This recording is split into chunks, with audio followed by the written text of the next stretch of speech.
gaano raw katotoo yung nangyari sa after gala GMA7. Eto na nga, Nay, nasusulat. Bata, ay bata, basa. Meron siyang blind item. Ang sabi niya, aspiring actor na si S.A., anak ni actor N.M., pinagsamantala ng dalawang baklang may mataas na katungkulan sa GMA after the gala. Kwento ng aking source.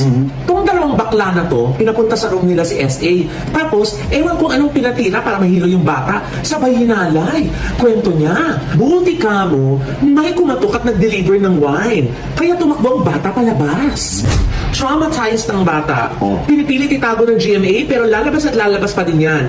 Gusto nila internal na lang. Pero ayun na nga, gagay yung dalawang bading. Dagdag chika ng aking reliable source, pinapunta pala ng dalawang bading si S.A. sa kanilang hotel room. Syempre, wala namang mali siya sa bata dahil tito-tito nga, di ba? Para sa walang kinikilingan, walang pinaprotektahan. Bukas ang Out Inday Badiday para sa mga sangkot sa nasabing issue. Tayo nakadepende lamang sa ating binasa.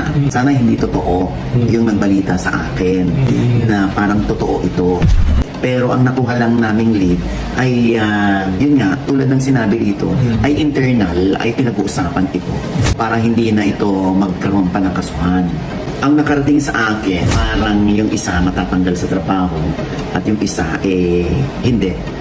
Ang binigay na rason, nung mga bading daw, akala nila pabuking daw yung guy. Samantala, nagpahayag naman ng GMA7 na naghihintay lamang sila na mag-file ng formal complaint mula sa artista maging sa mga sangkot na dalawang executives na ayon sa GMA, mga independent contractors ito. Samantala, naglabasan na sa mga comment section at sa mga post ng mga marites sa ex na si Sandro Mulak ang tinutukoy. Kaya naman sa post ng ama nitong batikang aktor na si Nino Mulak ay nagbanta ito ng inumpisahan nyo, tatapusin ko.